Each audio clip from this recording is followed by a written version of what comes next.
So your fascination started like 10 years ago about these kind of pies. Yeah.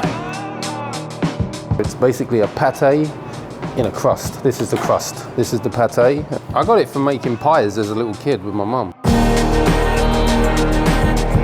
So would you say you're 100% nose to tail? Oh yeah, without a shadow of a doubt. So it's pork fat and foie gras and in a duck neck, like a big sausage, a duck sausage. Is there a championship in like pate? There's a world championship, yeah.